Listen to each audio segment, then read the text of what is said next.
నేను ఇంకా చాలా గ్రామాలు పోవాలి ఈరోజు, కానీ మీ గ్రామంలోనే ఆలస్యమైంది. ఎందుకంటే ఇప్పుడు నేను ఇంకా చాలా మండలాలు కూడా తిరగాలి, సమయం చాలా తక్కువగా ఉంది. ఈ ఎన్నికలు చాలా కీలకం కాబట్టి మీరు నన్ను ఎంత త్వరగా వదిలితే ఇంకొక గ్రామానికి అంత త్వరగా వెళ్ళే అవకాశాలు ఉంటాయి.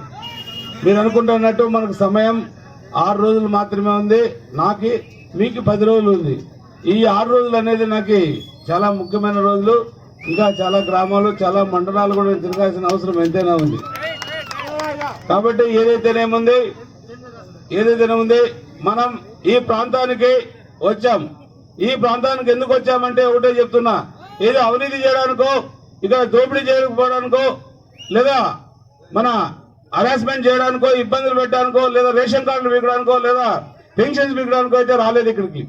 కేవలం అందరికి కూడా ఎవరైతే తెలుగుదేశం పార్టీ నాయకులు, కార్యకర్తలు ఎవరైతే ఉన్నారో మిగతా వాళ్ళకు కూడా అలాగే పెన్షన్స్ అన్ని కూడా కొనసాగుతాయి. మా తెలుగుదేశం పార్టీ వాళ్ళకి సంబంధించిన ఏదైతే పెన్షన్స్ వీకారో అవన్నీ కూడా యథావిధిగా కొనసాగుతాయని ఈ సభలో తెలియజేస్తున్నా. అలాగే ఏదైతే ఉందో మనం ముఖ్యంగా ప్రతి గ్రామానికి వెళ్ళినా ఒకటే అడుగుతున్నారు, మాకు సాగునీరు, తాగునీరు కావాలని. రాబోయే 2 సంవత్సరంలో ఖచ్చితంగా మీ ముందు అందరి ముందు చేసి చెప్తున్నా, ప్రమాణం చేసి చెప్తున్నా, ప్రతి చెరువు కూడా 114 నీళ్ళు తీరుతాయని. 2 సంవత్సరాలు అంటున్నా, కానీ 2 సంవత్సరాల లోపలే అన్ని కూడా నీళ్లు ఇస్తాను. ప్రతి ఒక్క రైతు కూడా ఆనందంగా ఉండేటట్టు చూస్తాను.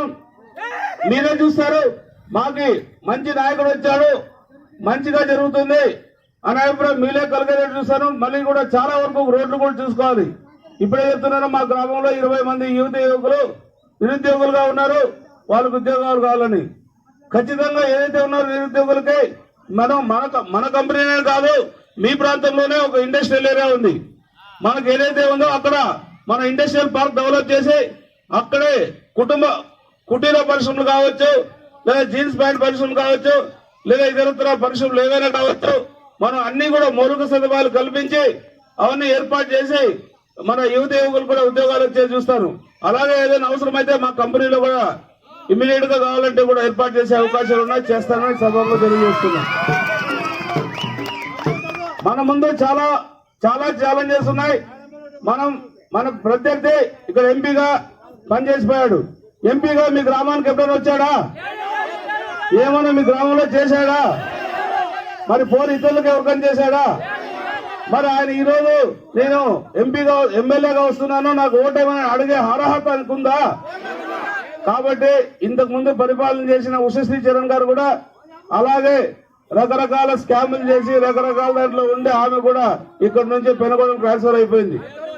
అక్కడి నుంచి అటే బెంగళూరుకు పోతుందని అందరూ చెప్తున్నారు. కాబట్టి ఏదైనా కూడా నేనైతే ఒకటి మాత్రమే ఖచ్చితంగా చెప్తున్నా, మీ అందరికీ అందుబాటులో ఉంటా, మీకు ఎప్పుడు సేవ చేయడానికి ఉన్నాను తప్ప నేను అవినీతి చేయడానికి రాలేదు. నాకు భగవంతుడు ఉన్న దాంట్లో బాగానే ఉన్నాను, పర్వాలేదు. మీ అందరూ ఆశీస్సులతో ప్రజాసేవలో ఇలాగే కొనసాగి మన ప్రాంతాన్ని అభివృద్ధి చేసుకుంటే అవకాశం నాకు ఇస్తారని ఆశిస్తున్నాను. ఇప్పటికే చాలా ఆలస్యమైంది, ఇంకో 2-3 గ్రామాలకు వెళ్లాల్సిన అవసరం ఎంతైనా ఉంది.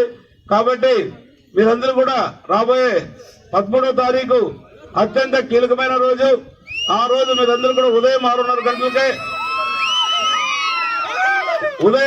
గంటలకే అందరూ కూడా మీరు మన తెలుగుదేశం పార్టీ నాయకులు, కార్యకర్తలు, అలాగే ప్రజలు మన తెలుగుదేశం పార్టీకి సంబంధించిన ఓట్లన్నీ కూడా 7 గంటల నుంచి ప్రారంభమవుతాయి. 7 గంటలకల్లా మన ఓట్లు 10-11 గంటలకు అన్ని ముగించుకుంటే ఏర్పాటు చేసుకోవాల్సిందిగా ఈ సభాముగా మీకు తెలియజేస్తున్నా. అలాగే సీరియల్ నెంబర్ 1లో నేను అమల్నేని సురేంద్ర బాబుని అసెంబ్లీ అభ్యర్థిగా తెలుగుదేశం పార్టీ సైకిల్ గుర్తుపై పోటీ చేస్తున్నా. అలాగే బోయ అంబికా లక్ష్మణ సీరియల్ నెంబర్ 1 ఆయన కూడా సైకిల్ గుర్తుపై పోటీ చేస్తున్నారు. మీ 2 అమూల్యమైన ఓట్లు కూడా సైకిల్ గుర్తుకు ఓటేసి వేయించి గెలిపించాల్సిందిగా కోరుతున్నాను.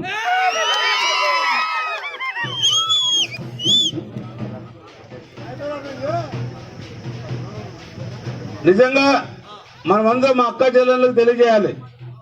మీరు ఇంత పెద్ద ఎత్తున వచ్చి నాకు స్వాగతం పలకడం నిజంగా నేను హర్షిస్తున్నాను.